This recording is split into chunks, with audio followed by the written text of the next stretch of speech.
बच्चों, आज जिस विषय पर हम बात करने वाले हैं वह विषय है बिटलसी के कृषि प्रदेश का एक कृषि प्रदेश जिसका नाम है व्यापारिक फसल तथा पशुपालन कृषि प्रदेश या मिश्रित कृषि प्रदेश, commercial crop and live stock farming और मिक्स्ड फार्मिंग। ठीक है, अब जैसा कि इसके नाम से ही पता चल रहा है मिक्स्ड फार्मिंग, इसका मतलब इसमें कुछ ना कुछ मिक्स्ड है। अब मिक्स्ड क्या क्या है, क्या क्या मिश्रित है इसमें? तो इसमें एक तरफ तो फसल उत्पादन किया जा रहा है और साथ ही साथ पशुपालन भी किया जा रहा है, लेकिन जो कार्य यहाँ पर किया जा रहा है वो दोनों व्यापारिक उद्देश्य से किया जा रहा है, व्यापारिक दृष्टि से किया जा रहा है। तो इस व्यवस्था में फसल उत्पादन और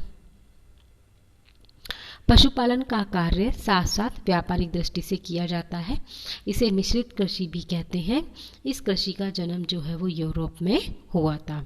अब ये मिश्रित कृषि के क्षेत्र कहाँ कहाँ पर है, कहाँ कहाँ पर विश्व के कौन कौन से क्षेत्रों में ये कृषि की जाती है? मिश्रित कृषि के दो विस्तृत प्रदेश शीतोष्ण कटिबंधीय यूरोप और यूएसए में है।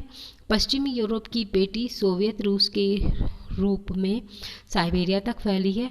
यूएसए में Indiana, Ohio, Illinois, Iowa, Nebraska, Virginia, Tennessee, Georgia और ओक्लाहोमा का कुछ भाग इस कृषि में शामिल है।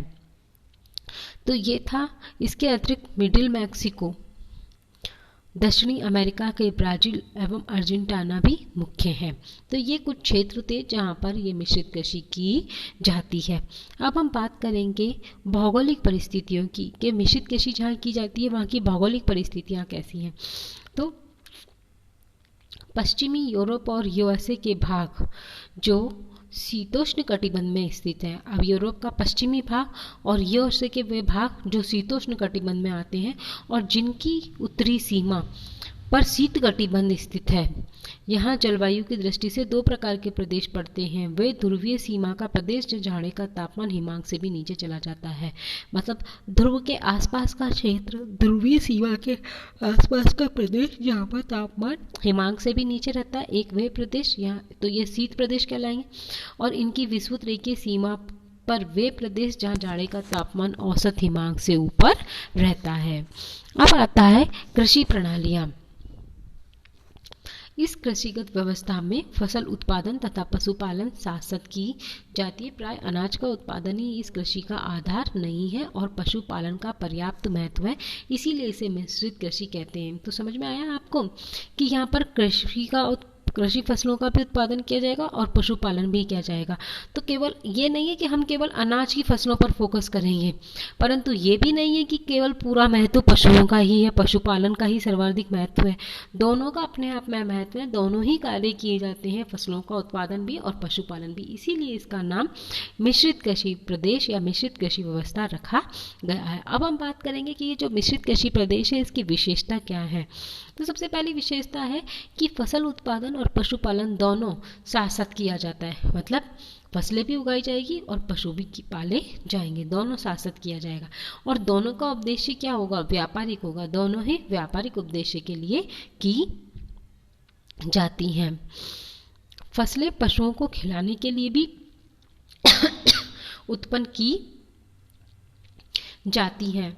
फसलों का उत्पादन तीन दृष्टियों से किया जाता है: पशुओं को हरे चारे के रूप में, अन्न खिलाने के लिए और व्यापार के लिए। तो अब आपको समझ में आ गया कि यहाँ पर फसलें उत्पादित की जाती है और फसलों का उत्पादन तीन दृष्टि से किया जाता है। एक तो पशुओं को हरे चारे के रूप में खिलाने के लिए भी फसलें उगाई जाती हैं और अन्न का उत्पादन करने के लिए भी फसलों का उत्पादन किया जाता है, और तीसरा फसलें व्यापार के लिए भी उत्पादित की जाती हैं। यूएसए में मिश्रित कृषि का आधार मक्का एवं गेहूं का उत्पादन है। मक्का पशुओं को खिलाया जाता है। सूअर, गाय, भेड़, मुर्गियां व घोड़े मुख्य पालतू पशु हैं। गाय दूध व मांस दोनों की प्राप्ति के लिए पाली जाती हैं। अब आपको आया समझ में कि यूएसए में मक्का प्रदेश भी है और गेहूं प्रदेश भी है। तो यहाँ पर मक्का प्रदेश में क्या किया जाता है? यूएसए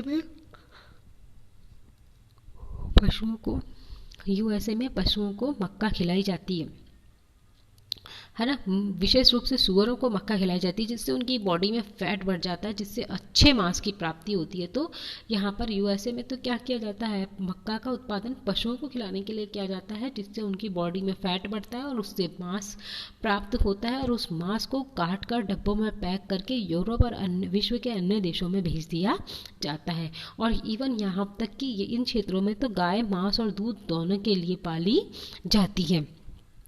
इस प्रकार की मिश्रित सघन कृषि के कारण यहाँ कृषक को नुकसान का सामना नहीं करना पड़ता, क्योंकि फसल के नष्ट होने पर भी अन्य फसलों का पर्याप्त उत्पादन प्राप्त हो जाता है।